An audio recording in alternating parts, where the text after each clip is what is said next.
Hi, folks. There have been many things going on since last time, but as for today, I want to talk about or three different topics. One is the back of Syria, the President Bashar al-Assad, to the Arab League. He traveled today to Jeddah in the Red Sea in Saudi Arabia. It is not clear if it will be tomorrow that Syria will rejoin the Arab League. It's not clear in the articles that I have read, but he is there, and everything points in that direction that he will be readmitted. After 11 years of conflict in Syria, this is a major step for the regional Arabic and Middle Eastern geopolitics. So is the end of the problems between Assad or Syria and Saudi Arabia in the first place. But also they will talk about also the peace in Yemen tomorrow, and this is a major step for those who believed that Arabic Spring would have brought democracy and redesign of the Middle East in the Atlanticist designs. That didn't happen. So this is a major failure of those who have invested so much money and time in that war, not only in Syria, but specifically in Syria, but also in other parts like in Iraq or in Libya. That is not clear. That is not in Libya, things are still complicated, but in Syria, everything points that Assad have won this war against the collective West.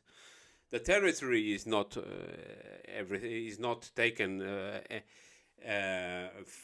from the government. I mean, there are parts still controlled from ISIS. But if the ISIS has no more support from Saudi Arabia, as everything points right now, that is the end. They won't do nothing. It's a question of time, matter of time, and then Assad and the government will take over all these areas, which are quite big, but inhabited, almost inhabited, and on the desert, and also the problem in Idlib. That is the most problematic, as I can see, but it will depend everything on the elections in Turkey. I'm trying to find someone to talk about the Turkish elections that will, in 1 week, will be the second round. Let's see, because the whole idea here in the channel is to bring some people here and there, South America, Africa, Asia, Middle East, to talk about specific topics with people, journalists that are in the area. About this Syria problem, there is an article that I read last night from Gordon Duff from the New Eastern Outlook. Is a good article that actually, and the other day I was in the car listening to Financial Times, and there was this journalist she was condemning the government and accusing the Syrian government to be in the drug trafficking of Captagon, which is a synthetic drug was used by ISIS and all those terrorists against his regime. And I was very, very skeptical about this version. Was very strange, all that thing. But this article from Gordon Duff that I will put here down below then clarifies everything about that. Of course, it is an agent, an operation from Black Ops from the Israeli and American part that is targeting actually the Syrian peoples and trying to accuse the government, which is completely ridiculous. Well, that was one of the parts of the that I wanted to talk. The other one is about the secret plans that NATO will now use against Russia for the first time after the Cold War.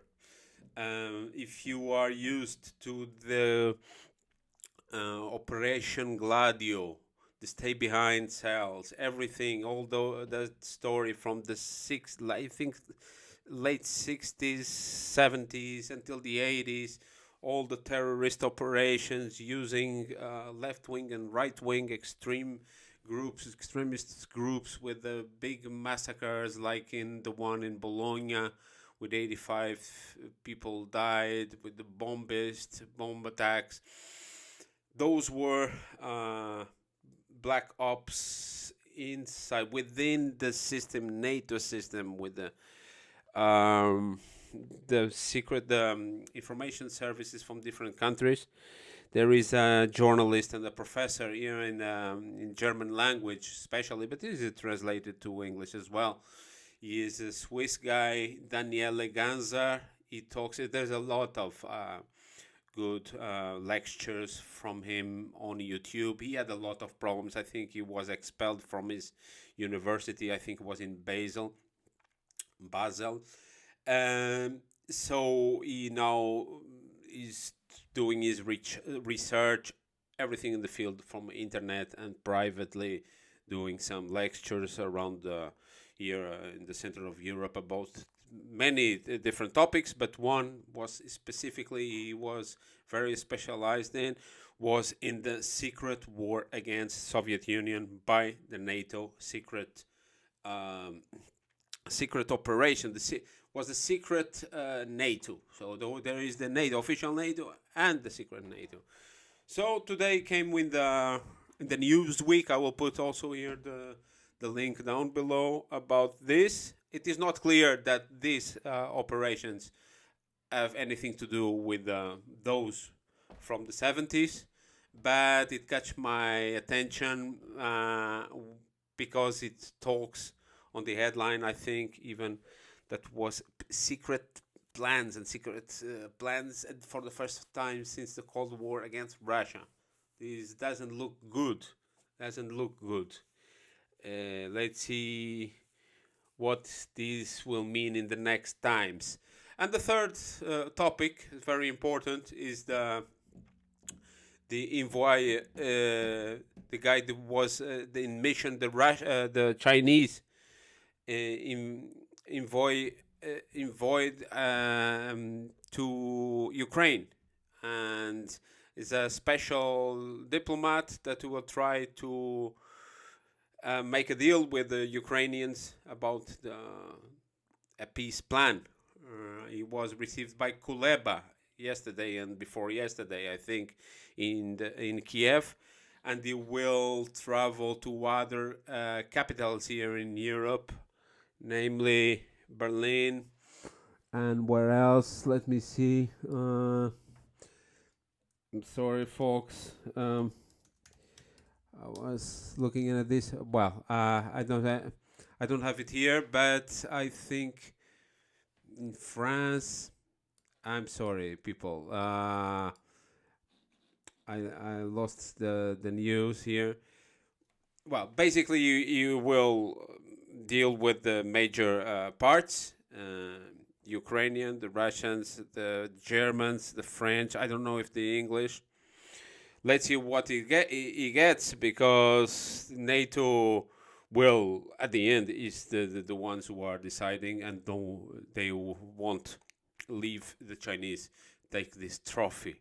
If this plan really is successful, then we are talking about a major step, and is it will be anyways a defeat to the West, not necessarily as the Russians will win, but the Chinese.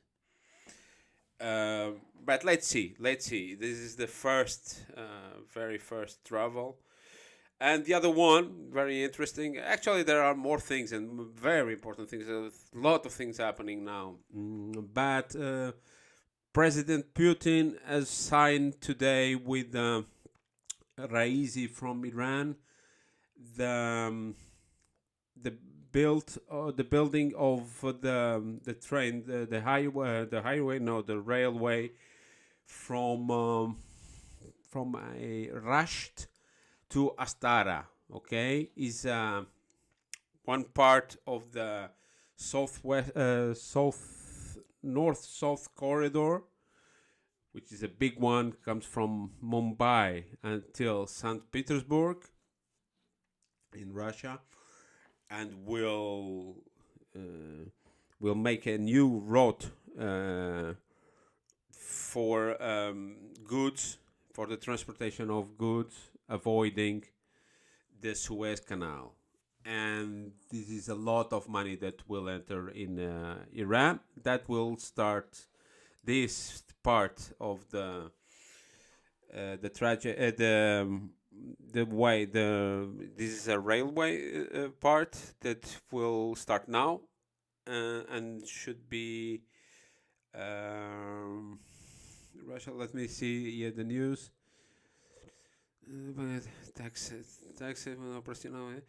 Okay, so in 1 year this part will be finished, and then Iran will be cashing a lot. $20 billion a year will be a lot of good help against the sanctions.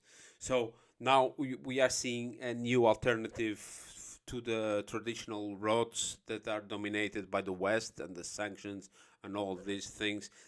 These things will do is to make Europe at the periphery of as a peripheric part of the Eurasia big mass of the connections. That will be the center of everything, because if you look at the map, you can see clearly how important will be all this area: Kazakhstan, Iran, Uzbekistan, south of Russia, but from India until St. Petersburg is a very big project that will now enters in a phase, in the end of a phase, and especially now with all this money that the Russians are putting in. Okay, people, let's see if I can come here tomorrow or after tomorrow to talk about other things that I want to talk and see what's happening in the next days. So see you then.